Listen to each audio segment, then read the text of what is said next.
안녕하세요. 박세호 선교사입니다. 네. 제가 청소년부 사역을 되게 오래 했는데요. 항상 마칠 때마다 저희 청소년들이래요. 잘가 세호 이렇게. 그래서 제 이름을 그렇게 기억해 주시면 좋을 것 같습니다. 사랑하는 성도 여러분, 이렇게 초청해 주셔서 너무 감사합니다. 오늘 여러분들과 함께 카렌 이주민 선교에 대해서 함께 나누려고 합니다. 어노인팅 14집에 이런 찬양이 있습니다. 어노인팅 14집은 특별히 열방을 향한 노래, 열방의 마음이 담겨있는 그런 앨범이에요. 작년에 나왔어요. 아주 따끈따끈한 앨범입니다. 이 곡의 네 번째 곡이 무슨 곡이냐면 카렌 찬양이 한국어로 번역되어 있어요. 저희 이 사랑빚는 교회랑 가장 잘 맞는 찬양이 아닐까 생각해서 소개합니다. 그 사랑 날 빚으셨네 예요. 그 사랑 날 빚으셨네. 주의 두 손이, 이런 찬양입니다.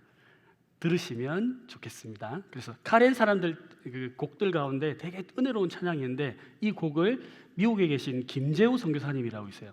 곽철호 교수님 제자분이신데 그분이 다민족 공동체를 하는데 그 중에 카렌 사람들을 그 곡들을 번역하다가 이게 어노인팅 14집에 실리게 됐습니다.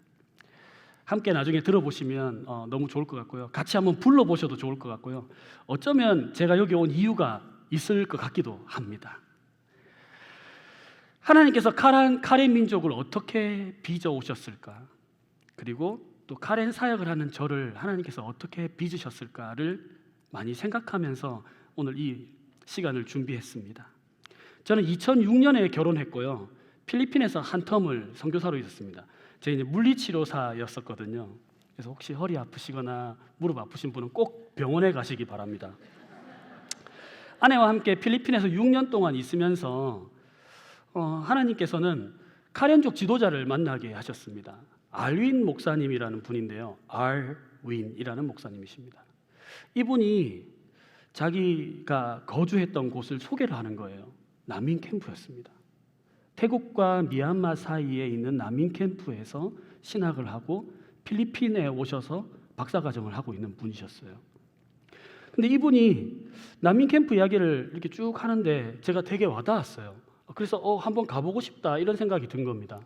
그래서 우리 아이들과 함께 거기를 한번 방문해 보자 이렇게 생각했어요. 그때가 2010년도, 2011년도였습니다. 방문을 했는데요. 저는 단순히 가난한 사람들만 본 게 아니었습니다. 그 박해 속에서도 믿음을 지키는 사람들을 봤습니다. 이 사진은요, 신학교, 난민 캠프 안에 있는 신학교의 졸업식 사진입니다. 4년 동안, 5년 동안, 6년 동안 복음을 배우고 복음을 파송할 준비가 된 사람들을 교수님들이 직접 발을 씻겨주면서 파송합니다. 이분들이 어디로 가는 줄 아세요? 놀래주시기 바랍니다. 정글 지역으로 가요. 페이 없습니다. 심지어 교회당 건물이 없는 곳으로 갑니다. 그곳에서 움막을, 텐트를 치고 복음을 전합니다. 그래서 선생님들이 그 발을 씻겨주면서 웁니다. 어디로 갈지 아니까.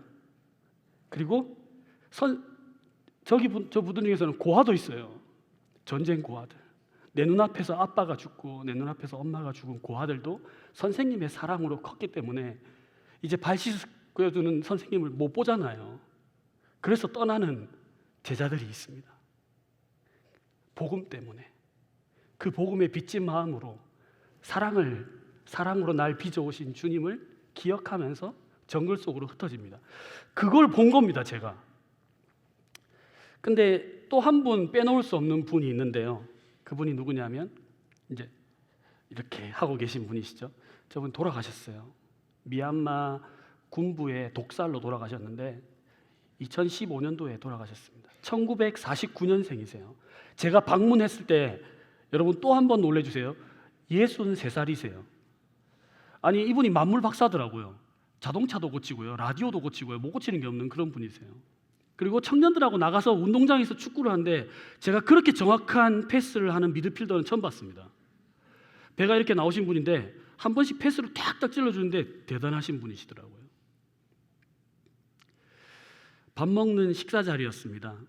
근데 저분이 뭐라고 하냐면, 세호 형제, 저는 난민 캠프를 떠날 수가 없어요. 근데 한국에서 혹시 누가 우리 카렌을 도와주려고 하거든, 나 대신에 우리 카렌 사람들을 대신해서 기도해 줄 수 있냐고.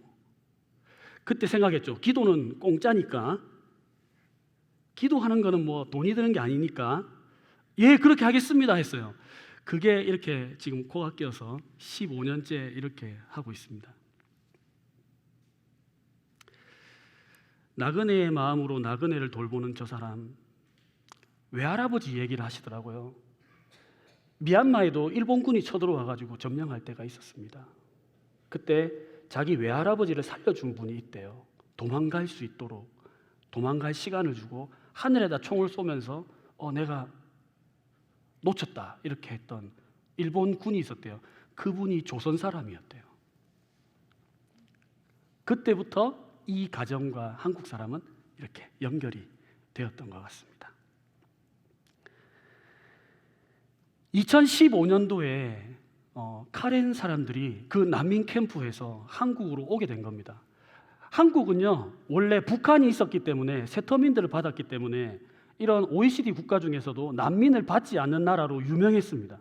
우리는 북한이 있다, 우리 지금 북한을 돌보기도 바쁘다. 근데 2015년부터 북한 사람들이 거의 많이 안 내려왔습니다. 그래서 그 외압에 의해서 난민들을 받아내기 시작했는데, 그 첫 번째 받아들인 난민이 카렌 민족입니다. 난민 캠프에서 안전하게 거주하고 있는 그 난민들을 안에가 너무 이제 복작복작 많아지니까 다른 나라로 재정착하는 프로그램이 재정착 난민 프로그램입니다. 그래서 우리나라 정부가 2015년부터 한 3년 정도 우리가 시험 삼아 해볼게요 해서 받았던 민족이 카렌 민족입니다. 그래서 30명에서 한 90명 정도를 받아본 거예요. 근데 받아보니까 너무 좋았거든요.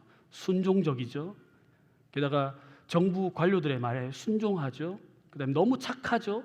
서로 잘 챙겨주고 해서 지금까지 재정착 제도가 잘 이어오고 있습니다. 카렌 난민 캠프에서 데려오신 분 이외에도 말레이시아에 있는 미얀마 난민들, 그리고 지금 다시 카렌 난민 캠프로 가서 11기, 12기 이렇게 하면서 난민들이 한국으로 계속 오고 있습니다. 그런데요, 이들을 만나고 섬기면서 제가 고작 했던 것은 난민 캠프를 방문한 정도였잖아요. 근데 이분들을 알기에는 제가 너무 경험이 부족했던 거예요. 이분들을 도저히 알 수가 없는 거예요. 왜 저렇게 하시지? 왜 저러지?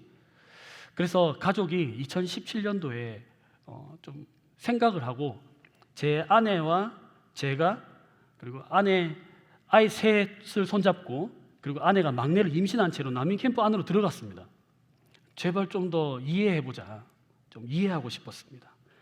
그때 조금씩 이해하게 됐습니다. 왜 카렌에서 한국으로 온 아이들이 치킨 2-3조각을 못 먹고 배불러 할까? 그때 알았어요. 하루에 한 끼 먹더라고요. 밥에다가 그냥 젓갈 뿌려가지고 소금 뿌려가지고 이렇게 비벼가지고 먹는 게 다였어요. 그러니까 한국에 와가지고 제가 치킨을 이제 한 3-4가정 모이니까 한 5마리 사갔거든요.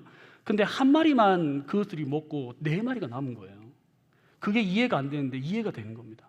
아, 치킨 1-2조각을 못 먹는 아이들이구나. 어른들의 어떤 일상도 많이 달랐습니다. 거기는 직업이 없잖아요. 어떤 직업 행위를 하면 안 됩니다. 그리고 집도 우리처럼 벽돌로 철근으로 지면 안 돼요. 왜냐하면 영구적으로 거주하는 것이 되기 때문에 난민 캠프는 임시적으로 거주하도록만 지어야 돼요. 나무와 나뭇잎으로 지어야 돼요. 그렇게 살던 사람들이 한국에 딱 오니까 제일 먼저 겨울을 만난 겁니다. 문을 딱 열자마자 이러면서 문을 탁 닫으면서 뭐라고 하냐, 우와, 냉장고인 줄 알았대요. 현관문을 열고 밖에 나가는데 냉장고인 줄 알았대요. 그래서 집에 온도를 엄청 올려놓고 처음에 보일러비가, 가스비가 25만 원, 30만 원 이렇게 나왔습니다. 너무 추워서 이해가 안 됐어요. 그리고 한국에 와서도 식탁에서 밥을 먹는 게 아니고 그냥 방바닥에서 먹습니다. 근데 제가 아내와 아이들과 같이 거기를 가보니 이해가 되는 겁니다. 카렌의 옷을 입어가기 시작했습니다. 짧은 방문이었지만 어쩌면 되게 오랫동안 방문할 수도 있었는데 거기 로힝야족 이슈가 있어가지고 저희는 다시 한국으로 돌아올 수밖에 없었습니다. 근데 그 카렌 공동체가 이렇게 결정을 해줬어요. 당신 가정은 하나님을 사랑하고 또 카렌을 사랑하니 한국에도 카렌이 있습니다. 그래서 우리가 당신을 한국으로 보내주고 싶어요. 그래서 한국에 있는 카렌 사람들을 사랑하고 섬기는 그런 사람으로 좀 세워졌으면 좋겠습니다 라고 부탁을 하는 겁니다. 지금 카렌 월드와이드 교회에는 40명에서 많게는 70명 정도 모입니다. 카렌어를 할 수 있는 난민 캠프에서 자란 사람들은 카렌 말을 합니다. 근데 미얀마 아이디로 미얀마 여권을 가지고 한국에 들어온 이주 노동자들은 카렌 말을 잘 못해요. 미얀마 말을 합니다. 또 태국 아이디를 가지고 한국에 들어온 사람들은 태국 말을 또 해요. 그러니까 저희 공동체는 카렌어를 예배로 드리지만 미얀마 그리고 태국어, 한국어, 영어 이렇게 해서 여러 민족의 언어를 같이 쓰고 있는 카렌 사람들이지만 그렇게 있습니다. 한국에서요, 이분들이 결혼도 합니다. 지금 저희 가족이 다 이렇게 결혼식 가서 카렌 옷 입고 결혼식에 참여해서 사진을 찍어준 모습입니다. 제일 이렇게 키 큰 아이가 박예찬이라고 하고요, 예수님 찬양입니다. 고등학교 3학년이고 이천에서 축구하고 있습니다. 여러분, 김인태 선교사님이 축구하셨기 때문에 잘 아시죠? 네, 축구 선수로 있습니다. 제가 늘 기도하는 건 다치도록 기도합니다. 주님, 이 아이가 다치게 해주세요. 그래야 주님을 만날 거 아닙니까? 이 아이가 후보로 있게 해주세요. 그래야 이 아이가 주님을 만날 거 아닙니까? 제 기도 제목이 이겁니다. 저는 아이가 축구 잘하는 것보다 주님 만나는 게 더 좋거든요. 그래서 한 번은 다쳐가지고 무릎 내측인 데가 완파됐어요. 제 기도 때문에 다친 것 같아서 되게 속상하고 미안했지만 아이한테 되게 좋은 기회가 되었던 것 같습니다. 둘째는 이름이 예슬입니다. 예수님의 슬기를 배우라고 예슬입니다. 그리고 셋째는 예준이, 예수님의 준비하심. 막내는 예림입니다. 예수님의 재림, 예림. 이렇게 그래서 넷까지 하고는 더 이상 아내가 더 고생 안 했으면 좋겠어 가지고 이제 끝 이렇게 하도록 했습니다. 예찬, 예슬, 예준, 예림 이렇습니다. 저희 가정을 위해서 기도해 주시면 좋겠습니다. 제 아내가 있습니다. 이성혜예요. 성령님의 은혜로 나왔다고 성혜입니다. 그래서 함께 저까지 포함해서 저희 6명의 가족을 기도해 주시면 좋겠습니다. 카렌 옷을 입고 카렌의 복음을 전할 수 있는 저희들이 되도록 기도해 주셨으면 좋겠습니다. 근데 솔직하게 말하면 저 혼자 감당하는 게 불가능했어요. 마치 몇십 킬로 되는 옷짐을 제가 지고 있는 것처럼요. 많이 힘들었습니다. 탈진하고 소진되고 어떤 좋은 마음만 가지고는 어렵더라고요. 열심만으로는 사람을 품는 게 불가능했습니다. 그래서요, 하나님께서는 저를 어디로 보내셨냐면 신학교를 보냈습니다. 저 상황 가운데서 신학교를 간 겁니다. 복음을 깊이 이해할 수 있도록, 그리고 카렌 사람들에 대해서도 더 명확하게 알아갈 수 있는, 사람을 이해하고 말씀을 깨달을 수 있는 틀들을 가르칠 수 있도록 하나님께서 저를 신학교로 또 보내주셨어요. 강서침례교회를 만나게 돼서 온전한 복음을 이제는 넓게 배우게 하셨습니다. 깊게도 배우게 하셨고 넓게도 배우게 하셨습니다. 단지 한국어를 가르치고 병원을 동행하고 이런 일만 하는 것이 중요한 게 아니라 복음을 온전히 경험함으로 복음을 삶으로 살아내는 모습을 그들에게 보여주는 것도 되게 중요한 선교다라는 것을 알게 됐습니다. 강서교회에서요, 제가 이제 담임 목사님이 번역하신 그 모든 사람을 위한 복음 영어편이 있습니다. 그래서 그걸 가지고 파키스탄 난민들에게 복음을 가르치다가 그분들이 저희 교회로 오기로 한 겁니다. 그래서 주님은 저로 하여금 이주민을 만나게 하시고 또 그분들이 교회에서 잘 자라가게 하셨어요. 저에게 섬겨야 할 대상을 보여주시고 그리고 그 섬겨야 할 대상의 필요를 알게 하셨어요.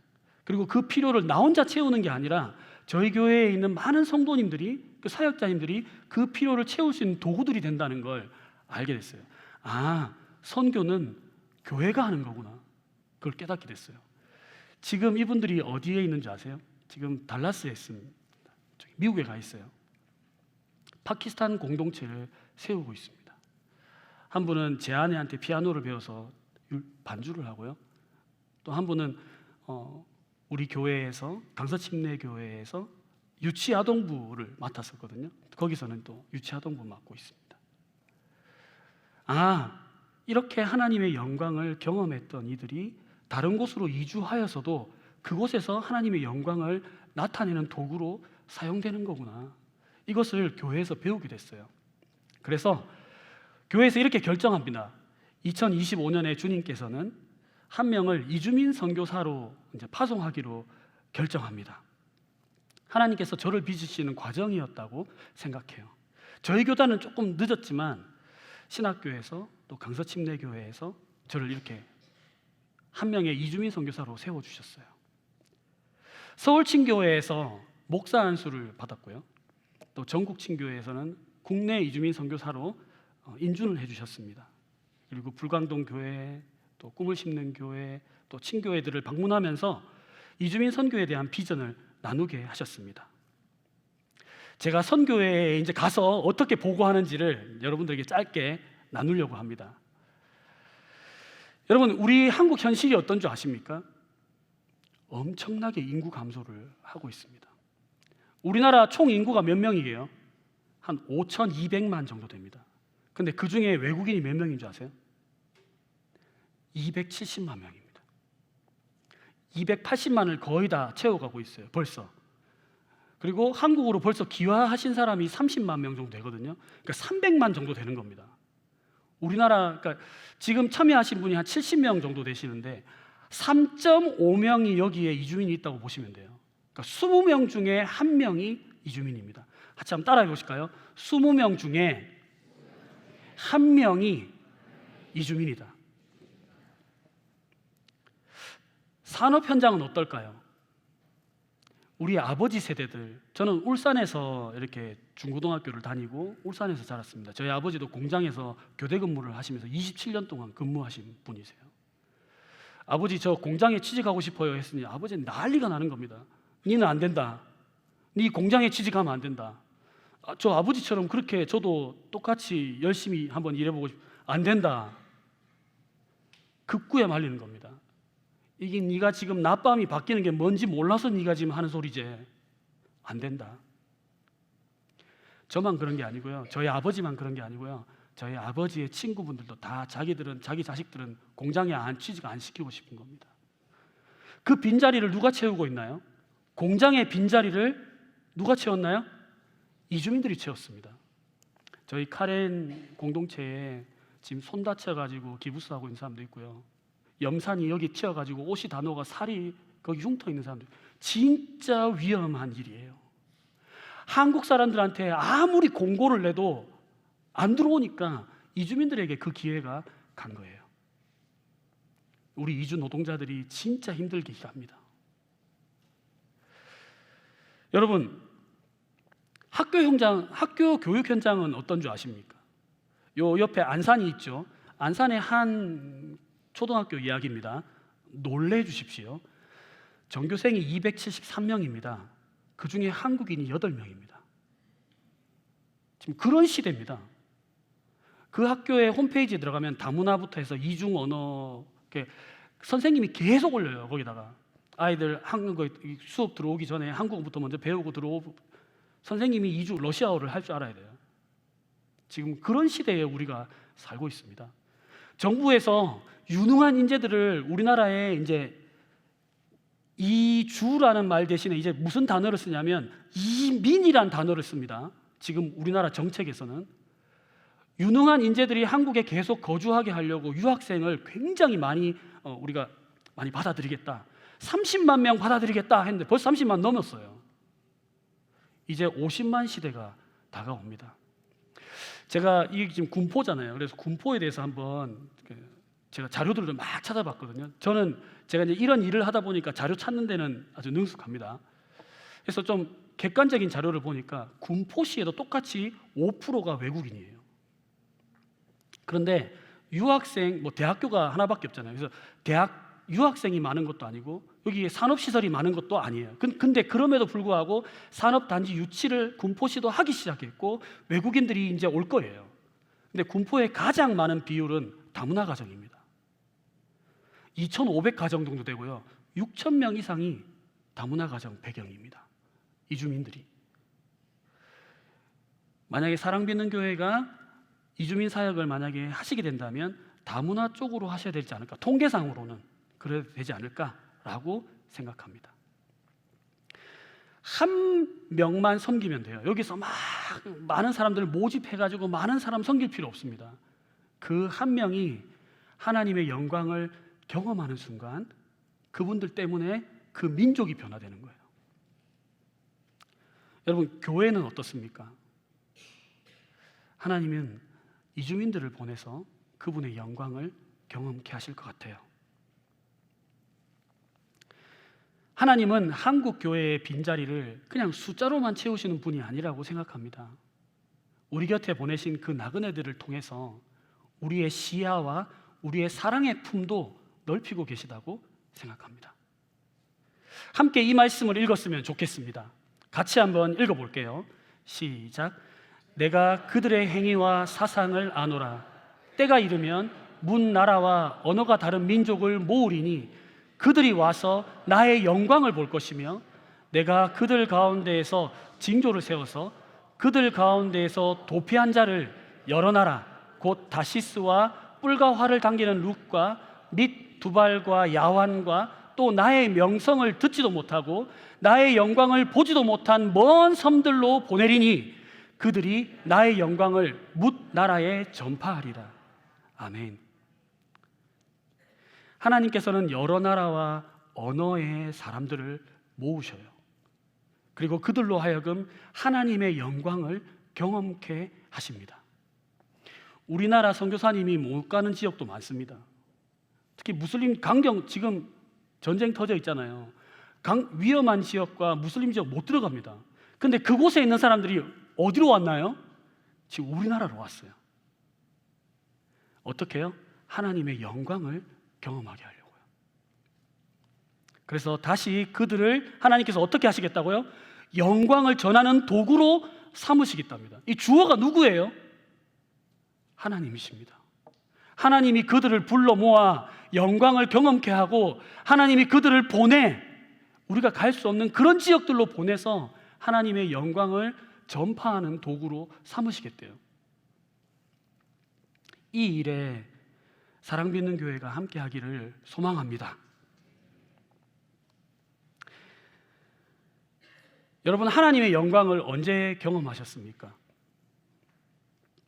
제가 강서침례교회에서 복음반을 인도하고 또 선교 양육 프로그램을 인도하면서 제가 성도님들한테 물었어요. 여러분, 하나님의 영광을 언제 경험했습니까? 이렇게 물었더니 혹시 한번 위에 천장을 한번 보시겠습니까? 천장? 빛이 딱 있잖아요. 이렇게 빛 이렇게 딱. 언제 경험했습니까? 라고 물어보면 대부분 하나같이 하는 말이 제 인생에서 가장 어두울 때요 라고 얘기하시더라고요. 언제 주님을 만났습니까? 바닥을 쳤을 때요. 내 옆에 아무도 없는 것 같을 때요. 아니, 그 인간 그거 내가 용서 못할 때요. 내 분노가 내 마음속에서 일어날 때요. 저도 마찬가지입니다. 하나님의 영광을 그때 경험했습니다. 이주민들이 그렇습니다. 그 어둡던 시절을 피해서 이곳으로 온 겁니다. 그 나라에서 도저히 일할 자리가 없어서 이 나라로 오기도 한 겁니다. 난민들이 그렇습니다. 너무 어두워서 빛을 보고 싶은 겁니다. 한국에 와 있는 이주민들이 정말 어두운 사람들이 많습니다. 한번 무슬림 사역하시는 어떤 선교사님이 이런 이야기를 해요. 조심스럽게 이렇게 한국 선교사님들만 있는 그런 가운데서 이런 얘기 하시더라고요. 저는 우리 무슬림이 우리 교회 찾아오면 계속 기도합니다. 이렇게요. 하나님 아프게 좀 해주이소. 이렇게 기도한대요. 왜냐하면 본인이 무슬림 지역에서 복음 전하고 친구 만들고 그래서 침 내줬던 사람이 한 20명 정도밖에 안 된대요. 근데 한국에서는 너무 많대요. 특히 아플 때 병원비 내주고, 병원에서 나오는 음식 할랄 푸드를 먹는 분들은 못 먹잖아요. 그래서 교회에서 음식 만들어서 해주고, 가족도 그렇게 돌보지 않는데 교회에서 그렇게 돌봐주니까 예수님을 믿더라는 거예요. 그래서 이제는 안 겁니다. 그 선교사님, 아하, 아프도록 기도해야 되는구나 내가. 그래서 그 선교사님 덕분에 저도 웬만하면 아프도록 기도하고 있습니다. 어두워야 빛이 필요하다는 걸 압니다. 여러분 인생 가운데 진짜 어두울 때 하나님의 영광을 경험하시지 않으셨나요? 그렇다면 여러분이 섬겨야 할 대상은 뭐냐면 어두운 가운데 있는 그 누구입니다.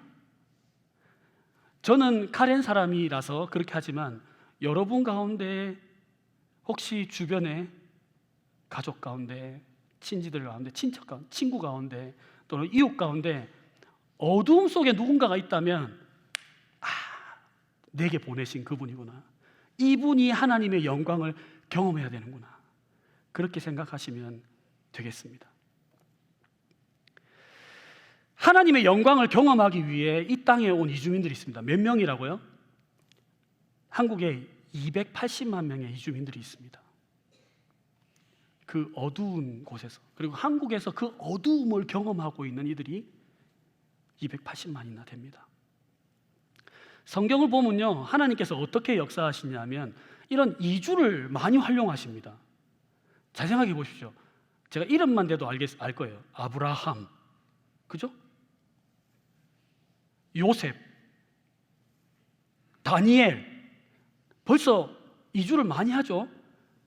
아니 심지어 예수님 어떠세요? 정치적 압박 때문에 이집트로 왔다 갔다 하잖아요.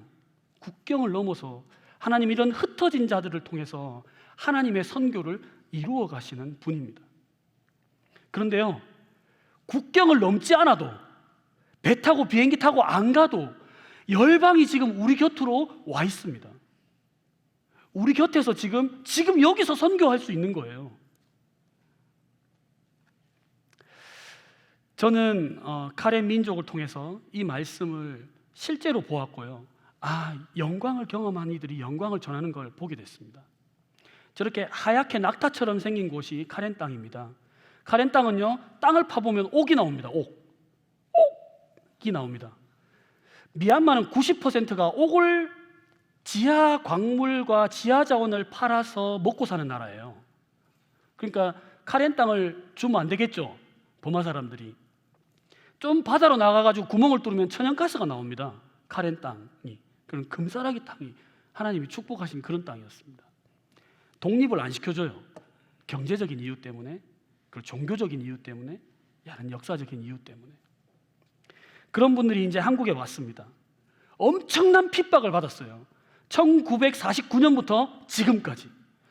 지금 쿠데타가 일어나고 난 뒤부터 핍박 받았다고 생각하시는 분들이 많으시더라고요. 아니요, 1949년부터 지금까지 77년 동안 내전에 핍박받는 민족입니다.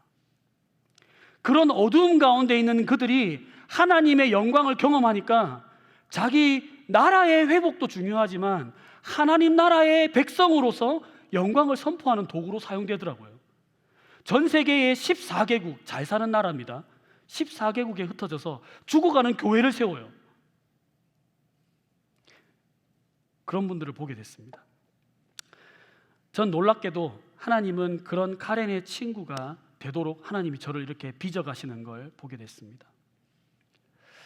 저는 오늘 선교를 돕는 일이다라고 말하고 싶지 않습니다. 코로나 시기에 한 아이가 있었습니다. 우영이라는 친구인데 이 친구가 코로나 시기예요. 학교에서 온도를 재니까 37.5도입니다. 그 선생님이 엄마한테 네 집에 가라. 그래서 코로나 검사도 하고 갔다 와라. 온도가 높으니까 집에 가라는 겁니다. 갔어요. 그래서 전화가 온 겁니다, 엄마한테. 선생님, 저한테 전화가 왔어요. 선생님, 우리 우령이 계속 학교 가면 자꾸 집에 가래요. 왜 그렇지? 해서 가서 1차 병원에 갔어요. 보건소에 가서 검사했더니 코로나도 아니고 독감도 아니래요. 1차 병원 데리고 갔어요. 그때는요, 보호자가 아닌 사람이 아이를 데리고 가면 시간이 엄청나게 걸립니다. 병원에 가면. 그리고 코로나 시기에 병원 한번 가는 것도 어려워요. 그리고 2차 병원에 갔습니다. 아무 증상이 없어요. 그래서 3차 병원까지 일주일 내내 그 아이한테 시간을 굉장히 많이 허비했어요. 3차 병원을 데리고 가는 날이에요. 전화가 온 거예요. 제 친구한테. 세호야, 어디고? 병원인데. 뭐 하는데? 카렌 애가 자꾸 열이 올라가지고 지금 데리고 간다. 니 뭐 그렇게까지 하노? 1차 병원 간 이야기, 2차 병원 간 이야기, 지금 기도 좀 해도 내가 지금 3차 병원 가는데 뭘 그렇게까지 하노? 제가 전화했다 대고 친구한테 화를 냈어요. 화가 나더라고요. 왜 그런지 모르겠어요. 근데 야 임마, 네 새끼 같으면 안 그러겠냐고. 네 아들이 지금 계속 학교에 갔는데 계속 돌아오고 뭐 병은 알 수가 없고 이러면 네 같으면 안 그러겠냐고 화를 냈어요. 그 친구는 저한테 안부 전화했는데 제가 화를 냈어요. 화내서 미안하다, 내가 그러려고 했던 건 아닌데 하면서 끊고는 생각해 보니까 맞아, 내 아들 같으면은 당장에 나도 가만히 안 있겠지 하고는 그 병원에 가서 모든 검사할 때 뇌 사진까지 다 찍었어요. 그 의사 선생님의 결론은 뭐냐 하면 이겁니다. 여러분, 뚱뚱한 사람이 있죠? 뚱뚱한 사람이 있죠? 날씬한 사람이 있죠? 키가 큰 사람이 있고 키가 작은 사람이 있습니다. 그러니까 이 사람은 온도가 낮은 사람이 있고 온도가 높은 사람이 있대요. 얘는 37.5도가 정상이래요. 그래가지고 의사 소견서에다가 얘는 37.5도 얘 정상입니다 해가지고 학교에 보냈어요. 학교 잘 다녔어요. 여러분은 어떻게 하시는지 모르겠습니다. 만약에 친구가 아프다 하면 여러분은 어떻게 합니까? 친구는 너무 먼가요? 여러분의 자녀가 아프다 하면 여러분은 어떻습니까? 하나님께서 저를 이주민 선교사로 이렇게 빚어가시는 가운데 이 말씀이 저에게 가장 와닿았습니다. 같이 한번 읽어볼까요? 시작. 너희와 함께 있는 거류민을 너희 중에 나은 자같이 여기며 자기같이 사랑하라. 너희도 애굽 땅에서 거류민이 되었었느니라. 나는 너희의 하나님 여호와이니라. 맞아요. 내 새끼가 하나님께서 하시는 일이 이거였습니다. 저한테는. 그래서 친구가 되는 것, 그들의 옷을 입는 것, 그들의 언어를 배우고 아픔을 듣고 이렇게 그분들이 하나님의 영광을 경험해 나가는 거구나. 하나님이 저를 하나님의 영광의 도구로 빚으시는 방법 중에 이게 친구였습니다. 친구. 제가 한번 물어봤어요. 그래서 저희 성도님들한테, 그래서 제가 방문한 교회에 우리 성도님들한테 물었어요. 친구가 아프면 어떻게 하냐니까 뒤에서 굉장히 큰 목소리로 병원에 가라 이렇게 한대요. 그리고 남편이 아내한테는 대부분 다 운동 좀 해라 이런데요. 왜 그런지 모르겠는데, 그리고 그 아내가 남편한테 하는 말은 핸드폰 좀 그만해라 뭐 하여튼 그런 식으로 한대요. 그래서 뭐 친구한테 하니까 그러면 잔소리 하면 되겠네 뭐 이제 이렇게 하는데, 제가 말하는 이 친구는 조금 다른 차원입니다. 배고프면요 꼭 비싼 거 안 먹어도 됩니다. 같이 라면 끓여 먹으면 됩니다. 혹시 한국말이 좀 서툴러서 병원에 가야 될 때 같이 갑니다. 여러분, 이름이 뭐예요? 이렇게 배우죠. 근데 병원에 써 있는데 뭐라고 적혀 있는 줄 아세요? 성명이라고 써 있습니다. 성명. 그래서 친구가 모릅니다. 이름은 아는데 성명은 몰라요. 주소가 어떻게 돼요? 물어보면 자기 주소를 얘기합니다. 근데 병원에 거기 거주지라고 되어 있습니다. 거주지는 모릅니다. 그래서 가서 이거 주소야. 근데 왜 주소라고 안 쓰고 거주지라고 되어 있어요? 막 하면은 그래, 나도 내가 이 병원에 일하는 사람이었으면 주소라고 썼을 낀데 하면서 미안하다 하면서 쓰라 합니다. 전화번호는 어떻게 되는 줄 아세요? 연락처라고 되어 있습니다. 그러니까 이주민들이 어떻게 알아요?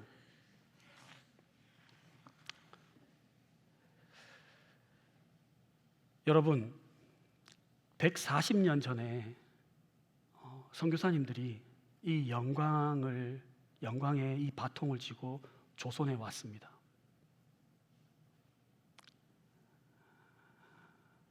한국말을 떠듬떠듬 배우면서 그 떠듬떠듬 안 되는 말로 그의 영광을 전해줬습니다.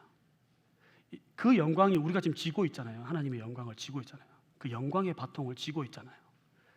누구에게 전해주고 싶습니까? 제가 아까 얘기했죠? 어두운 가운데 있는 분들에게 그 바통을 주면 됩니다. 예수님은요, 이 땅에 그렇게 오셨습니다. 어쩌면 효율만으로 생각한다면은 그냥 하늘에서 말씀만 해도 돼요. 용서해줘라, 뭐 이렇게. 아니면 십자가에서 죽는 것이 필요했다면 그냥 어른으로 와도 됩니다. 슈퍼맨으로 와가지고 십자가에 싹 날아가지고 딱 바뀌고 죽고 그냥 끝내면 돼요.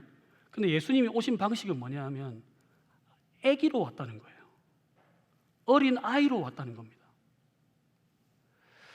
선교할 때 이게 어쩌면 이 성육신의 원리가 선교에서 가장 필요한 원리가 아닐까 생각합니다. 그 복음, 그 본질은 바꾸지 않지만 복음을 전하는 사람은 상대방의 말과 언어로 해야 되지 않을까. 친구가 먼저 돼야 되지 않을까 생각합니다.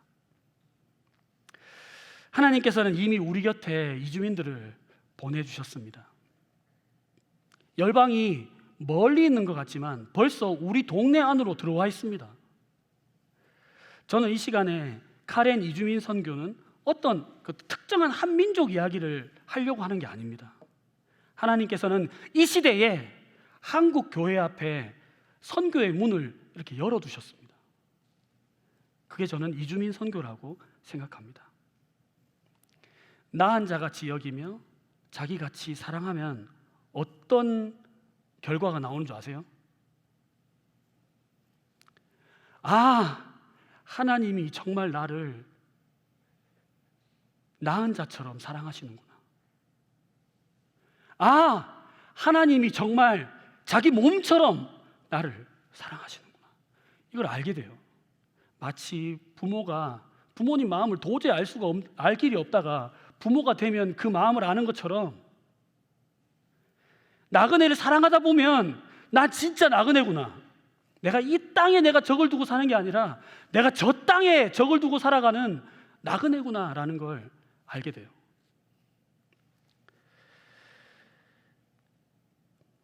저는 계속해서 카렌의 친구가 되려고 합니다. 카렌의 옷을 입고 복음을 잘 전할 수 있도록 여러분 기도해 주시면 좋겠습니다. 카렌이 열방을 품고 복음을 전하는 하나님의 영광의 도구가 되기를 바랍니다. 여러분도 그것을 위해서 함께 기도해 주셨으면 좋겠습니다. 이렇게 기도로 동력해 주시면 좋겠습니다. 제가 이번에 3월 25일부터 4월 3일까지 남미 캠프에 또 들어가요. 들어가는 이유는 다른 데 있는 거 아닙니다. 제가 멜라 캠프는 여러 번 방문했는데 다른 난민 캠프로 방문해요. 그곳에서도 한국으로 오는 분들이 계시거든요. 그래서 탐힌 캠프로 갑니다. 그리고 지금 오전에 카렌어를 공부하고 있어요. 그래서 교재들을 좀 구입하려고 합니다. 카렌 출판사를 방문해요. 그래서 이런 일정들이 잘 진행될 수 있도록 기도해 주셨으면 좋겠고요. 제가 행정적으로 카렌 사람들을 잘 도우려면 저도 품이 넓어져야 되고 제가 도울 수 있는 규모가 많아져야 돼요. 그래야 그들을 안정적으로 계속 도울 수가 있습니다. 그래서 행정적으로 잘 세워질 수 있도록 함께 기도해 주셨으면 좋겠습니다. 여러분, 저는요, 저에게 보여주신 하나님의 그 어둠 가운데 있는 친구들은 카렌이었습니다. 여러분은 누구세요? 그걸 묻고 싶어요. 그걸 얻어가셨으면 좋겠습니다. 하나님의 영광을 경험하신 여러분, 그 영광의 바통을 쥐고 누구에게 전해주실 겁니까? 기도하겠습니다.